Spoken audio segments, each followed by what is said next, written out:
Mais bon, pour notre prochaine prise de parole, je vais avoir le plaisir de recevoir ici une ONG qui, selon moi, est vraiment indissociable de cet événement. Pourquoi? Eh bien, parce que cette organisation, elle œuvre depuis déjà plusieurs années à étudier le phénomène OVNI, pardon, et surtout, elle donne la parole à des témoins et des expérienceurs. Et leur domaine d'études et d'application ne se limite pas seulement à créditer ou non ce qu'on pourrait nommer être des aberrations célestes, mais le travail que fait cette organisation consiste également à donner une voix et un support et une écoute lorsqu'il s'agit de rencontres dites rapprochées ou de contacts avec des êtres exogènes. Et je peux dire, sans me tromper, et d'ailleurs certains le diront aussi, que leurs travaux pourraient même presque être reconnus d'utilité publique si ce phénomène, bien entendu, que sont les abductions, était pris au sérieux et reconnu de manière officielle. Alors, je voudrais remercier toute l'équipe du MUFON France de nous rejoindre ce soir. Janie Chariot, Éric Barouillet et puis Jean-François Opsomer qui peut-être ne sera pas là ce soir. Voilà. Bonjour à vous deux. Éric, alors on te voit. Voilà. Ça y est, on te voit et on t'entend. J'arrive. Super. Écoutez, c'est vraiment un plaisir de vous accueillir, Janie et bonsoir Damien. Mais meilleurs vœux à vous. Tu vois, j'ai oublié de le souhaiter tout à l'heure à David et je vous le souhaite à vous maintenant. Et vraiment, merci déjà de votre participation sur le congrès, d'avoir accepté cette invitation et puis aussi de vous rendre disponible pour ce live d'ouverture de billetterie. Alors, le MUFON, comme on le sait, Janie et Éric, est composé d'un grand nombre de collaborateurs qui enquêtent sur le terrain. Oui. Vous rencontrez les témoins. Aujourd'hui, alors je vais pas faire une longue présentation du MUFON parce que toutes les personnes qui suivent ce live vous connaissent. On a vu d'ailleurs Janie intervenir chez Noréa TV avec Guillaume, qu'on salue chaleureusement d'ailleurs. Et puis j'avais fortement apprécié d'ailleurs ton intervention. Ça m'avait vraiment bluffé vraiment sur les sujets que tu évoquais. Merci. Aujourd'hui, le MUFON France, donc, qui est en charge, qui est une ONG, une organisation non gouvernementale, chargée justement d'étudier tous ces phénomènes et qui donne voix aux témoins. En quelques chiffres, sur ces dernières années, vous comptabiliseriez combien de témoignages et de prises de contact avec vous, justement, à peu près? Qui parle? On va... Éric? On va attendre. Vas-y, je peux en parler un petit peu. On n'a pas les chiffres exacts depuis la création du MUFON en 1969, bien sûr, mais on l'a sur la dernière année, par exemple, ça va donner un bon... Et c'est toujours en expansion. Hein. La dernière année, il y a eu 144 dépôts d'observation comme tel en France. En France.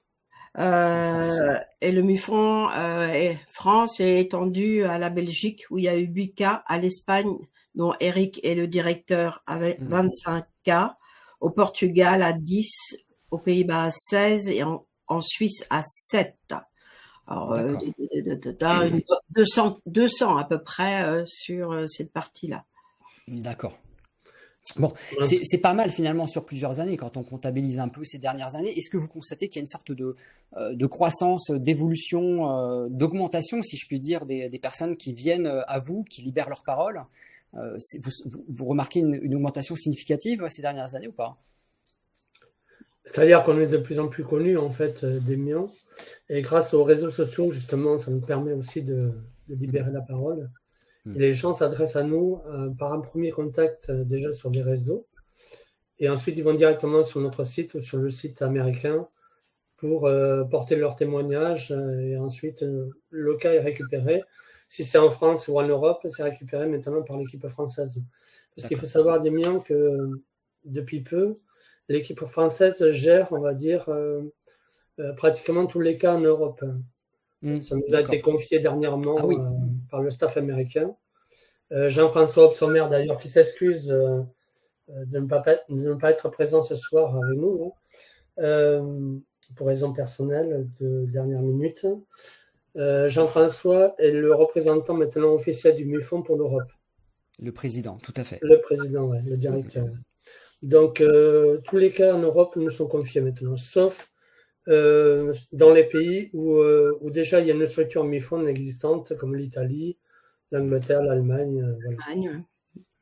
Voilà. Il y a une antenne MUFON en Espagne alors aussi. Hein. Non, pour l'instant, c'est géré directement par notre équipe française. D'accord. Et le but, en fait, c'est de créer des antennes dans ces pays, comme ça avait été le cas pour nous il y a quelques années, où Marc Saint-Germain avait parrainé en fait le MUF en France depuis le Québec. C'est nos amis québécois qui avaient parrainé, qui avaient aidé à la mise en place de la structure française en fait. D'accord. C'est ce que l'on fait nous. Notre but, notre objectif justement pour ces pays-là, c'est de créer une structure locale en fait, propre au pays, et que les aider justement à s'émanciper et à créer sur place les structures nécessaires. D'accord. Alors pour les personnes qui ne le savent pas et qui rejoignent ce live et qui pour la première fois vous découvrent, chose que je doute quand même, vos méthodes ont quand même la particularité de privilégier bien sûr la méthode scientifique. Il y a non seulement des enquêtes de terrain, bien entendu, il y a de l'encadrement aussi de certains expérienceurs. Je sais que vous avez des psychologues cliniciens, vous avez des médecins, vous avez des chercheurs aussi de tout domaine confondu qui travaillent avec vous. Quels sont aujourd'hui les outils dont vous disposez pour aider ces témoins? Alors c'est Eric qui a mis sur pied ça, donc je vais le laisser parler. Si tu veux, Damien, depuis quelques années, là, enfin, j'ai rejoint moi l'équipe IRT. L'équipe dont tu parles, là, c'est une équipe spéciale un peu du MUFON. C'est l'équipe IRT pour expérienceurs ressources team qui est chargée en fait du suivi des expérienceurs. Les expérienceurs, ce sont des personnes se disant contactées ou abductées, c'est-à-dire enlevées provisoirement par des intelligences non humaines. On va dire ça comme ça plutôt. Donc il y a un suivi de notre part. On est 3 personnes, nous en France, à faire partie de l'équipe IRT. Il y a bien sûr Jeannie Charvot qui est la représentante au niveau de l'Europe des IRT, Jean-François Psommer et moi-même. Donc nous sommes 3 personnes qui suivons en fait ces victimes entre guillemets de ces rencontres avec ces entités exogènes. D'accord. Bien souvent ça se passe bien, l'expérience est bien vécue, mais aussi il y a des expériences plutôt négatives. Où là, le travail, on avait besoin d'un support, en fait, on avait besoin d'être épaulé par des professionnels de la santé, puisqu'on avait aussi nos limites.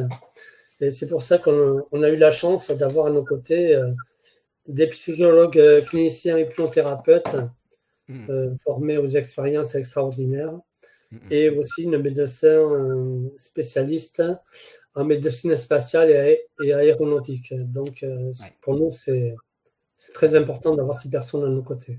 D'accord.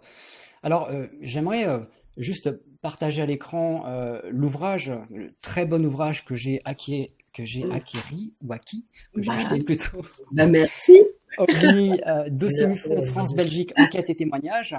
Voilà, qui regroupe, on va dire, les cas les plus importants, du moins les plus conséquents que vous avez eu l'occasion d'investiguer ces dernières années.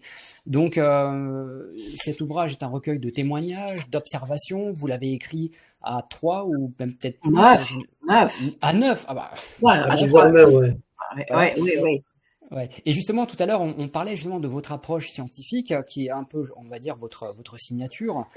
Et je trouve que c'est une très bonne approche, pardon. Et c'est aussi la volonté et la ligne directionnelle que moi j'aime tendre à donner à certains événements pour les créditer, leur donner un peu de sérieux, au moins qu'ils soient reconnus, démocratisés.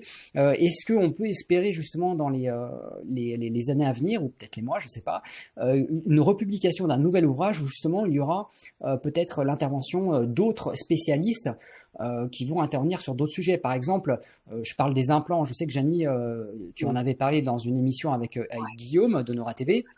Les implants, c'est un sujet important parce que même s'il est difficile, voire impossible de prouver finalement la véracité du phénomène des rencontres approchées, des abductions, quelque part, la découverte d'implants, pour certains ou la plupart façonnés dans des matériaux qui sont inconnus, sont peut-être probablement la seule évidence qui tendrait à soutenir l'idée que, oui, ces témoins ont des corps étrangers de sources inconnues dans leur organisme et dont les caractéristiques ne répondent pas à nos connaissances actuelles. Donc, vous avez été, vous, en possession de certains de ces artefacts? Je dois répondre ou pas? Oui, je veux que tu as compris, parce qu'il y a des gens qui vous découvrent ce soir. Parce que je sais très bien ce que tu veux entendre. Oui, moi, personnellement, oui.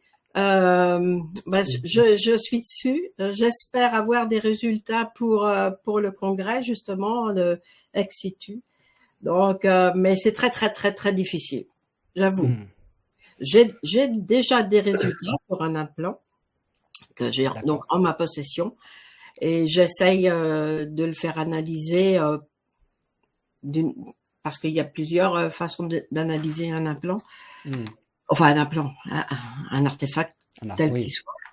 Et c'est très très difficile. C'est difficile pour un tas de choses. Et d'ailleurs, au symposium du MUFON du mois de cet été, là, aux États-Unis, il y a eu une histoire avec un implant, et ils ont eu aussi beaucoup de difficultés à le faire analyser et à se faire prendre au sérieux aussi. D'accord. Qu'est-ce qui pose problème quand on travaille sur un implant, notamment c'est la confiance qu'on va accorder à des laboratoires. C'est d'accord. Est-ce que il y a le laboratoire qui va accepter. Il y a le transfert. Alors, premièrement, ça coûte très cher, donc on peut pas le faire. Personnellement, on ne pourrait pas le faire. Donc, il faut trouver un laboratoire qui soit capable de le faire. Il y en a un au MUFON et il y a un laboratoire au MUFON, oui, aux États-Unis. Enfin, disons une partie, une laborantine qui s'occupe de ces implants. Bon, il y a, mais j'en ai un autre, mais je peux pas en parler. Donc oui, faut marcher sur des œufs. C'est une histoire vraiment très, c'est très très particulier, très particulier. Rien que pour l'envoyer d'un pays à un autre, par exemple, parce qu'en France on va pas trouver. Hein. Moi, je me souviens de l'histoire d'un abducté célèbre, je pense, en France. Qui a un artefact et qui l'a donné à analyser, et dont le laboratoire l'avait soi-disant perdu ou oublié dans un tiroir, et qui l'a retrouvé. On a beaucoup de cas comme ça d'objets, d'artefacts qui sont trouvés dans des corps d'expérienceurs qui finalement finissent par disparaître, ou que on ne renvoie jamais finalement on renvoie jamais. On n'en voit jamais la couleur. Donc bon, après voilà, certains vont dire que on bascule un peu dans un scénario de complotiste, de conspirationniste, mais quelque part, c'est la vérité. On va pas se mentir, on va pas le nier. Dès qu'on est en présence d'un corps étranger dans des matériaux qui ne sont pas connus et qu'on procède justement à toute une démarche d'analyse, tout de suite, ça disparaît ou ça finit par s'évanouir. Il n'y a pas de suite à ça, quoi. Alors, tu disais, enfin, oui, vous disiez que justement l'analyse, la prise en charge de telles recherches ont des coûts. Le MUFON n'est pas financé par des cellules ou des cellules d'État. Enfin, il n'y a pas de mécènes vraiment qui. Voilà. Non, il y en a eu. Il y en a eu, mais. Il y a eu des grands mécènes, oui, bien sûr. Il y a eu des grands mécènes qui après coup. Aux États-Unis, oui. Aux États-Unis, oui. Oui, il y a eu Robert Bigelow. D'ailleurs, on lance un appel pour la France. Hein, voilà. Allez-y. Jamais. Justement, oui. Allez-y. Si vous voulez nous aider, c'est avec grand plaisir. On a plein d'idées, donc. Enfin bon, personnellement, je ne connais que deux implants. Le français qui est donc pas véritablement un implant, mais qui serait un bout d'outil. Je peux dire c'est qui, puisque c'est Jérôme Gégou, Jérôme Gégou, tout à fait, oui. Donc il y a pas de secret. Et puis celui que j'ai en ma possession quelque part, qui vient du Canada. D'accord. Alors, juste pour rappel, pour les gens qui prennent ce live et qui n'ont pas suivi l'affaire de Jérôme Gégou, Jérôme Gégou est un expérienceur français établi en Bretagne qui rapporte avoir été, ou du moins avoir eu des visites à domicile, et il se trouve qu'une nuit, il a eu une confrontation avec un être typiquement non humain qui l'a neutralisé au moyen d'une sorte de baguette de métal. Il aurait reçu une décharge assez importante et un bout de cet objet aurait été retrouvé justement dans son corps. Donc je le précise pour les gens qui nous rejoignent et qui ne connaîtraient pas Jérôme Gégou, qu'on salue d'ailleurs au passage s'il nous regarde. Voilà, Jérôme très très gentil et appréciable vraiment. Et oui, que je vois quelques fois puisqu'on n'habite pas trop loin l'un de l'autre. Et je sais plus ce que je voulais dire par rapport aux implants passés. Ouais. Tu disais il y avait deux types d'implants, donc deux types concrètement que vous aviez eu entre les mains, celui de Jérôme et un autre en France. Et donc voilà, donc tu travailles sur ce dossier, vous bossez sur ce dossier. Et d'ailleurs, juste avant, on faisait un appel justement à toutes les personnes qui suivent ce live. Si vous avez envie de contribuer aux recherches du MUFON autre que d'être enquêteur, vous avez vraiment envie d'investir un peu de votre argent et de vos finances pour contribuer à cette recherche, c'est vraiment important. Eh bien, vous pouvez vous rendre sur le site du MUFON France, bien entendu, pour prendre toutes les informations. Alors on va le mettre à l'écran, le site du MUFON France. Voilà, hop. Donc vous pouvez vous rendre vraiment sur le site du MUFON. Pour les expérienceurs, les personnes qui ont été témoins aussi ou qui ont vécu quelque chose d'inhabituel ou d'exceptionnel, le MUFON est vraiment, je le dis, un super support et d'encadrement, d'écoute et de recherche en France, Belgique et Suisse, pays francophones pour commencer. Voilà, donc vous avez votre site, tout est complet. Vous établissez, vous diffusez vos rapports annuels, comme on le voit, vos statistiques. Si vous voulez acquérir l'ouvrage dont on vient de parler, dossier MUFON France et Belgique, enquête et témoignages OVNI, vous pouvez l'acheter directement via le site. C'est un ouvrage de 200 pages à peu près. Ce qui est bien, c'est qu'il y a des photos. Il y a aussi des croquis, des schémas qui sont dans ce bouquin de ce qu'ont vécu les expérienceurs. Et bien sûr, vous avez aussi une chaîne YouTube où vous publiez souvent les interviews de certains de vos expérienceurs. J'ai eu l'occasion d'en consulter récemment deux vidéos dédiées à Fabienne, que je salue au passage si tu nous regardes, Fabienne. Et que on aura le plaisir d'ailleurs de retrouver sur le congrès ex-situ et que je rencontrerai en mars pour échanger et faire justement une interview pour le congrès. Voilà, donc n'hésitez pas, si vous avez envie de contribuer autre et surtout financièrement pour aider le MUFON, allons-y, parce que voilà, on sait ce que c'est que de faire les choses par soi-même avec nos budgets. C'est vous qui financez toutes vos enquêtes, vous vous déplacez en France, tout le monde ne le fait pas et voilà, et c'est vraiment très très respectable et honorable de votre part de contribuer à cela. Il y a le budget, il y a aussi le temps parce que c'est que du bénévolat, donc ça nous prend notre vie, quoi. Donc c'est assez prenant tout ça. Bon. Et puis on a quand même le bénéfice du retour des expérienceurs. Eric, tu es d'accord avec moi? On a retour des expérienceurs qui deviennent quasiment des amis, des gens qu'on suit moi depuis 5 ans. Donc pour nous, c'est aussi très enrichissant. C'est pour ça que je disais, même pour ces expérienceurs que vous aidez, vraiment, le MUFON, pour moi, devrait être reconnu d'utilité publique parce que vous apportez un grand soutien psychologique aussi.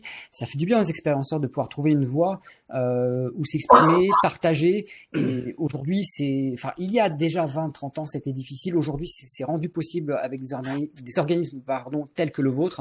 Donc vraiment, j'encourage les expérienceurs et les gens qui pensent vivre ou avoir vécu des événements inexplicables ou du moins orienté sur les rencontres approchées, de vous contacter. Alors, on sait que il y a certaines cellules d'études, comme par exemple le GEPAN, si je peux appeler ça une cellule d'études, qui sont financées par le gouvernement. Si je me trompe pas, vous me direz si je fais une erreur. Est-ce que le MUFON, par exemple, a déjà été contacté par des organismes d'État ou, je sais pas moi, des cellules gouvernementales qui s'intéresseraient ou se sont intéressés au phénomène des abductions? Est-ce que vous avez déjà été approché justement pour du moins, pas en France.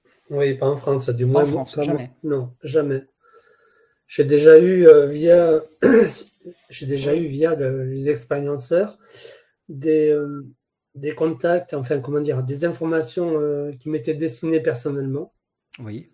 Par rapport au suivi que je pouvais émettre par rapport à certaines personnes, mais non, jamais de personnes issues de services étatiques. On s'est rencontrés. Pas à ma connaissance, du moins. Ouais, on s'est rencontrés avec le GEPAN, oui. à Bordeaux. On s'est rencontrés avec quelques personnes à Bordeaux. Bon, ça va bien, ça se passe bien, mais bon, c'est deux choses pour moi, c'est complètement différent. Ouais. Rien à voir. Par contre, Damien, je voudrais dire que d'ici fin juin, peut-être qu'il va se passer des choses parce que ça bouge tellement aux États-Unis. Ça traîne la patte en France, vraiment. Toujours. Je suis pas d'accord tout le temps. Des fois, c'est un peu kiff-kiff. Mais là, je trouve qu'en France, ça traîne la patte. Enfin, on a tellement d'autres préoccupations.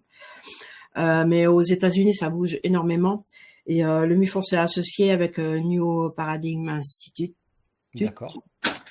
C'est un peu un peu la bataille que livre le CIPO en France, c'est-à-dire la reconnaissance des expérienceurs, la reconnaissance du phénomène OVNI demande une plus grande divulgation, etc. Donc, comme le MUFON a été associé au New Paradigm Institute, je pense que d'ici juin, il y aura des choses nouvelles. J'en suis même certaine. Bah écoute, ça serait génial. À chaque fois que j'organise un événement autour du sujet OVNI ou quoi, c'est une année où il se passe des choses. C'est comme un cru, tu sais, il y a des crus, certaines années il se passe rien et d'autres il se passe plein de choses. Et là, depuis 3 ans, on doit bien avouer quand même que ça commence à devenir assez intéressant et très pertinent. J'ai hâte de voir justement où on en sera au mois de juin. Franchement, voilà, je suis comme vous et j'ai surtout hâte aussi de voir ce que vous allez, déjà de vous rencontrer de nouveau et surtout de votre participation au congrès, de votre conférence que vous donnerez. Vous participerez également à une table ronde. Alors, je suis en train de vous le teaser parce que c'est vrai que jusqu'à maintenant, je n'ai pas pu vous envoyer la programmation pour vous donner les détails de votre intervention. Mais on sait que voilà, vous nous réservez un dossier assez intéressant. Et puis voilà, ce sujet des implants, comme je l'ai dit, c'est un sujet qui est hautement intéressant parce que là, on a quelque chose qui est palpable, on a quelque chose de vrai, même si on peut pas dire d'où ça vient et d'où ça provient. C'est là, on ne peut pas le négliger. Donc peut-être que la voie scientifique autour du phénomène de la présence de ces implants sera peut-être justement un critère supplémentaire dans l'acceptation et dans l'ouverture de la porte sur tous ces phénomènes. Voilà. En tous les cas, je voulais vraiment vous remercier d'être. Est-ce que vous avez autre chose à rajouter ou parce que du coup, je voudrais pas vous interrompre. Non, pour revenir sur le sujet des implants, en fait, des myons, il y a de nombreuses suspicions, on va dire, chez les personnes que l'on suit, qu'elles aient potentiellement des implants. Mais nous n'avons pas les moyens, en fait, même si on a des possibilités de leur faire passer des radios ou des échographies. On n'a pas les moyens pour l'instant d'aller plus loin. Et même vis-à-vis aussi de la médecine, du corps médical en général, c'est toujours compliqué, surtout en France. Il y a une autre chose, c'est que il y a énormément d'expérienceurs qui ne veulent pas l'enlever. Tout à fait. Qui ont peur, qui se disent peut-être que c'est là pour mon bénéfice. C'est ça, ouais. Et si je l'enlève. D'ailleurs, dans plusieurs ouvrages, on dit non, surtout n'y touchez pas. Donc, et il y a Oui, pardon, excusez-moi. Non, pardon, c'est moi qui m'excuse de t'interrompre. C'est vrai que j'ai parlé avec beaucoup d'expérienceurs et à chaque fois ils me parlent de leur probable implant, je leur pose toujours cette question, si vous pouviez le retirer, est-ce que vous voudriez? Et ils disent tout de suite non. Parce que quelque part, même s'il y a pour certains d'entre eux une peur manifeste de ce qui pourrait leur arriver dans leur vie de tous les jours, dans leur quotidien, à leur insu et contre bien sûr leur libre arbitre, il y a comme une sorte d'effet presque... alors, on va pas parler du syndrome de Stockholm, mais il y a ce lien qui les relie à quelque chose de plus grand, qui nous dépasse, auquel on n'a pas envie de se couper, parce que même si parfois on peut se sentir un peu désespéré ou vivre des moments difficiles liés à ce qu'on peut vivre dans ces rencontres, quelque part, les expérienceurs se sentent d'une certaine manière privilégiés à un moment ou à un autre. Choisi, oui.